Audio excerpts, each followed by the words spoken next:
When you look at this Texas Rangers team and you say, look at the way it was built, it's easy to say they spent a bunch of money.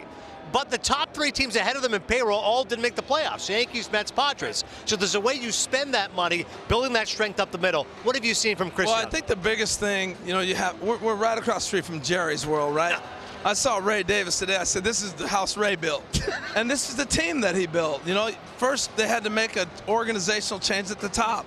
And when you do that, you're going to allow Chris Young to do his thing. So let's roll the videotape. I'm going to take you through kind of how the Rangers were built. Look, Chris Young comes from Major League Baseball offices, which we thought he would never going to leave, and he comes over here and he becomes a GM, all right?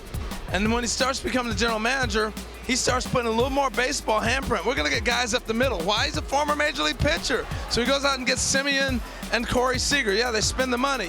Then they let the president go and John Daniels, and now instead of going out and get somebody to put over his head, they leave Chris Young and they trust in him to build an organization. There's a new sheriff in town, and his name was Chris Young. So what's he do? He goes out and gets Bruce Bochy. All right, then you go out and you sign Jacob deGrom, which is not healthy now, but it's going to be next year. Then you get Nathan Eovaldi. When they did that, I go, oh, you went 2 out of 3 every weekend in baseball, D-Roll, you got a shot. Then when the accusations of July came around, they get Max Scherzer, they get Montgomery, they get Chapman, solidified things that they needed. That bullpen was leaking. They needed the starters to go deeper. And this is a mindset built from a major league pitcher, how he turned around and saw, man, they defend behind me. Starters go deep into games. That makes that bullpen better. Our team will be better in the long run. And that's what they've done. And then they got a really good team. They are talented. This is a great ball club. And he surrounded himself with a bunch of baseball executives. Harold, I played with Chris Young in '05 in Texas. I just had a chance to talk to him. And I asked him point blank. I said, you're handed a blank checkbook basically with $500 million. And you go, Seager, Simeon? You could have rebuilt. A lot of these other teams would have rebuilt up, 12, 15 players.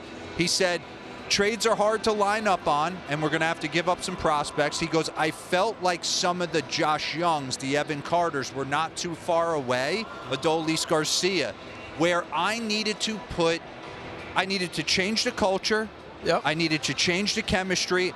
I needed to bring in 1 or 2 stars for these guys to follow. See, here's the other thing. And that's what he's done. And off of that, they're both not the loud, boisterous guys. And I keep hearing Corey Seager's a quiet guy.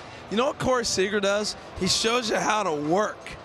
He shows you how to work, and he may be quiet to us, but he's not to his teammates. But he's there every day. Here's how you work. Marcus Simeon, same thing. That's when you're shaping a culture. Harold, young guys coming through. He said Nathaniel Lowe's defense picked up because he doesn't want to let Corey and Marcus down.